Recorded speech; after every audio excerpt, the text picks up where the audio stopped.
യേശു എരിഹോവിലെത്തി കടന്നു പോകുമ്പോൾ ചുങ്കക്കാരിൽ പ്രമാണിയും ധനവാനുമായ സക്കായി എന്ന പേരുള്ളൊരു പുരുഷൻ യേശു എങ്ങനെയുള്ളവനെന്ന് കാണുവാൻ ശ്രമിച്ചു. വളർച്ചയിൽ കുറിയവനാകൊണ്ട് പുരുഷാര നിമിത്തം കഴിഞ്ഞില്ല. എന്നാറേ അവൻ മുൻപോട്ടോടി യേശുവിനെ കാണേണ്ടതിന് ഒരു കാട്ടത്തിമേൽ കയറി.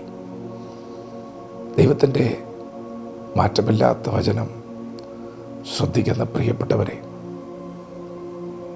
നിങ്ങളുടെ ലക്ഷ്യം എന്താണ്? നിങ്ങളുടെ ലക്ഷ്യത്തിലേക്ക് നിങ്ങൾ കുതിക്കുമ്പോൾ നിങ്ങളുടെ മുൻപിലെ തടസ്സം എന്താണ്? നിങ്ങളുടെ ശ്രമങ്ങൾ പരാജയപ്പെടുന്നുണ്ടെങ്കിൽ അതിൻ്റെ കാരണം എന്താണ്? ഇന്ന് പകൽ നിങ്ങളതൊന്ന് വിലയിരുത്തണം. പ്രിയപ്പെട്ടവരെ, നിങ്ങൾക്കൊരു പാഷൻ ഉണ്ടെങ്കിൽ, നിങ്ങളുടെ ലക്ഷ്യത്തിലെത്താൻ നിങ്ങൾക്കതിയായ ആഗ്രഹവും വാഞ്ചയും ഉണ്ടെങ്കിൽ, നിങ്ങൾക്കൊരു തീരുമാനമുണ്ടെങ്കിൽ, നിശ്ചയമായും നിങ്ങളെ ലക്ഷ്യത്തിലെത്തും. നിങ്ങളെ തടുക്കുവാൻ ആർക്കും കഴിയുകയില്ല. നിങ്ങൾ വീണ് കിടക്കുകയില്ല. നിങ്ങൾക്ക് മുൻപിൽ ആരൊക്കെ തടസ്സമായി നിന്നാലും നിങ്ങളുടെ തീരുമാനം ശക്തമാണെങ്കിൽ ആ തടസ്സങ്ങളെയൊക്കെ മറികടന്ന് നിങ്ങൾ നിങ്ങളുടെ ലക്ഷ്യത്തിലെത്തും. യേശു പട്ടണത്തിൽ വന്നിരിക്കുന്നു എന്ന വാർത്ത കേട്ട് ആളുകൾ തടിച്ചുകൂടുകയാണ്. എല്ലാവരും യേശുവിനെ കാണാനാണ് വന്നത്. എല്ലാവരും തന്നെ അവനെ കണ്ടു. എന്നാൽ സക്കായിക്ക് യേശുവിനെ കാണാൻ കഴിഞ്ഞില്ല. പ്രിയപ്പെട്ടവരെ, എല്ലാവർക്കും യേശുവിനെ കാണാൻ കഴിഞ്ഞിട്ടുണ്ട്. എന്നാൽ ചിലർക്ക് കഴിഞ്ഞിട്ടില്ല. നിങ്ങൾക്കൊരു തീരുമാനമുണ്ടെങ്കിൽ, നിങ്ങൾക്കൊരാഗ്രഹമുണ്ടെങ്കിൽ നിശ്ചയമായി നിങ്ങളവനെ കാണും.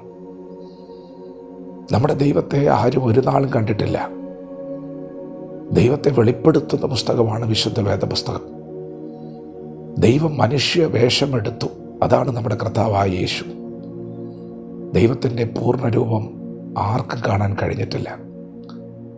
പ്രിയപ്പെട്ടവരെ, തിരുവചനങ്ങളിലൂടെ നാം ദൈവത്തെ കാണുകയാണ്. ദൈവത്തിൻ്റെ മഹത്വം നാം ദർശിക്കുകയാണ്. യേശുവിനെ എല്ലാവരും കാണുകയാണ്. എന്നാൽ സക്കായിക്ക് ഒരാഗ്രഹം യേശുവിനെ കാണണമെന്ന്. തിരുവചനം പറയുന്നു, നിൻ്റെ ഹൃദയത്തിലെ ആഗ്രഹം നിനക്ക് നൽകട്ടെ, നിൻ്റെ താല്പര്യമൊക്കെ നിവർത്തിക്കട്ടെ. നിങ്ങളുടെ ആഗ്രഹം ആത്മീകമാണെങ്കിൽ, അത് സത്യമാണെങ്കിൽ, നിങ്ങളുടെ ആഗ്രഹം കാണുന്നൊരു സ്വർഗമുണ്ട്. നിങ്ങളുടെ ആഗ്രഹത്തെ സാധിപ്പിക്കുന്നൊരു ദൈവമുണ്ട്. പ്രിയപ്പെട്ടവരെ, സക്കായി യേശുവിനെ കാണുവാൻ ശ്രമിച്ചു.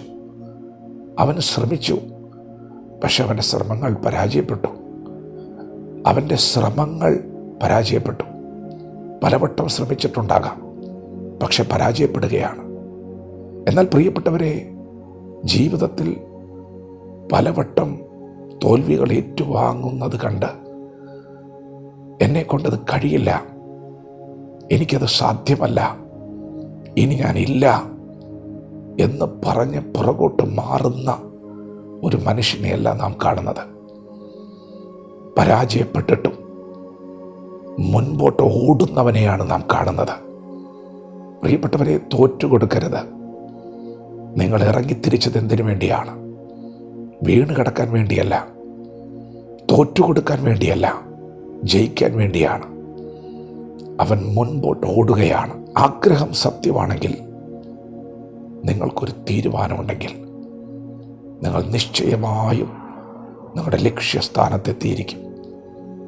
അവൻ മുൻപോട്ടോടി കാട്ടത്തിയുടെ മുകളിൽ കയറി.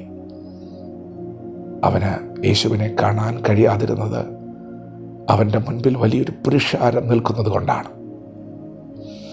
അപ്പോൾ തന്നെ ബാല്യം മുതൽ അവൻ അവൻ്റെ ജീവിതത്തിൽ അനുഭവിക്കുന്ന ഒരു വൈകല്യം നിമിത്തമാണ്.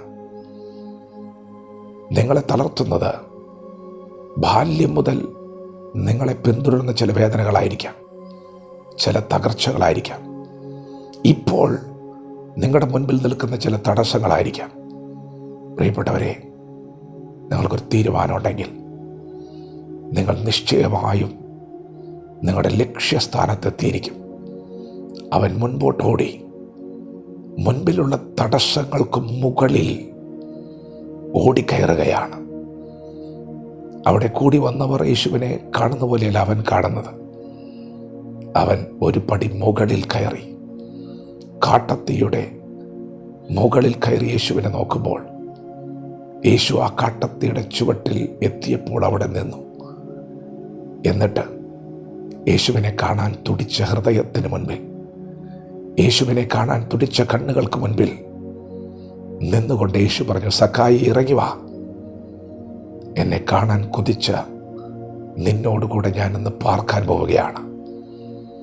യേശുവിന് വേണ്ടി ഒരു എക്സ്ട്രാ സ്റ്റെപ്പ് നിങ്ങൾ എടുത്തു വെച്ചിട്ടുണ്ടെങ്കിൽ നിശ്ചയമായും നിങ്ങൾ ദൈവമഹത്വം കണ്ടിരിക്കും. യേശു നിങ്ങളെ മറികടന്നു പോകത്തില്ല. നിങ്ങൾക്കൊരു തീരുമാനമുണ്ടെങ്കിൽ, മുൻപോട്ട് പോകാൻ തയ്യാറാണെങ്കിൽ, നിങ്ങളുടെ തടസ്സങ്ങളെയൊക്കെ നിങ്ങൾ ചാടിക്കടക്കും. വിശ്വാസത്തോടെ വചനത്തോട് പ്രതികരിക്കാം. ദൈവം നമ്മെ ഓരോരുത്തരും ഈ പകൽ അനുഗ്രഹിക്കുമാറാകട്ടെ. ആമേൻ.